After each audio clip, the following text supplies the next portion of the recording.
எத்தனை வாட்டிமா உனக்கு கால் பண்றது? 3 தடவை போன் பண்ணியாச்சு, ஏன் நீ எடுக்கவே இல்ல? கிச்சன்ல கொஞ்சம் வேலையா இருக்கம்மா, அதான். உன் மாமியார் எங்க? அவங்களுக்கு உடம்பு சரியில்லை. உன் மச்சான் பொண்டாட்டி என்ன பண்றா? குழந்தை நைட் எல்லாம் தூங்கல, அதான் நான் உங்ககிட்ட ரெஸ்ட் எடுக்க சொன்னேன். ஏன் தான் இப்படி இருக்கியோ? எத்தனை தடவை சொன்னாலும் உனக்கு புத்தி வராது. இப்படியே வேலை செஞ்சு கொடுத்து அந்த வீட்டோட முழு வேலைக்காரியாவே இன்னைக்கு பொண்ணுகிட்ட பேசுனியா? என்ன சொன்னா? நான் அவகிட்ட பேசலங்க. அவ அந்த வீட்டுக்கு முழு வேலைக்காரியாவே மாறிட்டா. பேசினாலே எனக்கு ரொம்ப டென்ஷன் தான் ஆகுது. அஸ்ஸலாமு அலைக்கும் வரஹ்மத்துல்லாஹி வபரகாத்து. அலைக்கும் அஸ்ஸலாம் வரஹ்மத்துல்லாஹி வபரகாத்து. என்னம்மா திடீர்னு பெட்டியோட வந்து நிக்கிறேன்? ஆமா, நேத்து பேசினப்ப கூட வீட்டுக்கு வருவேன்னு சொல்லவே இல்லையே. நீங்க தானே எப்பவும் சொல்லுவீங்க என் இடத்த விட்டு கொடுக்க கூடாதுன்னு. மாமியார் சொன்ன வேலையை செய்யல, மச்சான் பொண்டாட்டிக்கிட்டயும் ரொம்ப ரூடா பேசினேன். அதுல கொஞ்சம் பிரச்சனை ஆயிட்டு. இதெல்லாம் பாத்துட்டு இருந்த என் புருஷனும் அமைதியா இரு, இப்படி எல்லாம் பேசாத சொன்னாங்க. அதுல நல்ல சண்டை ஆயிட்டு நான் கோவிச்சுக்கிட்டு வந்துட்டேன். இனிமேல் நாங்க போறதே இல்ல. அவங்க எல்லாம் வந்து கூப்பிட்டா அப்புறம் பாத்துக்கலாம். நாம நம்ம இடத்த விட்டு கொடுக்காமல தானே இருக்கணும். சரி வாமா. எங்க போவாங்க? நம்ம கிட்ட வந்துதானே ஆகணும். என் பொண்ணு அந்த வீட்டுல வேலை வேலைன்னு பார்த்து ரொம்ப மெலிஞ்சு போயிட்டா. வந்து நல்லா ரெஸ்ட் எடுமா, நான் உன்னை பாத்துக்கிறேன்.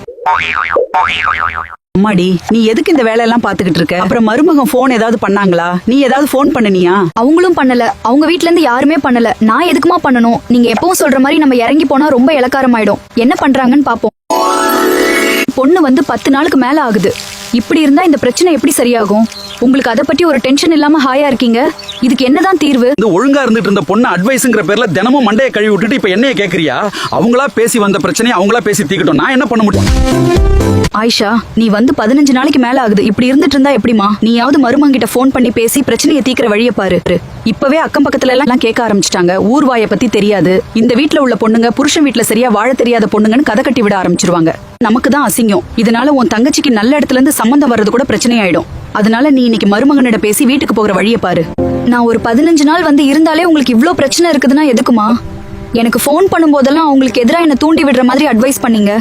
நான் எவ்வளவுதான் ஸ்ட்ராங்கா இருந்தாலும் நீங்க குழப்பி விடும்போது என் மைண்ட் டைவர்ட் ஆக தானே செய்யும். இப்ப என்னைய குறை சொல்றீங்க? தப்புதாமா. நான் உனக்கு நல்ல மாதிரியான அட்வைஸ் தான் பண்ணிருக்கணும். இந்த 15 நாள் எனக்கு தூக்கமும் இல்ல, நிம்மதியும் இல்ல. நானே உன் மாமியார் வீட்டுல பேசி உன்னை கொண்டு விட்டுட்டு வரேன். அதுக்கு எந்த அவசியமும் இல்ல. அங்க எந்த பிரச்சனையும் இல்ல.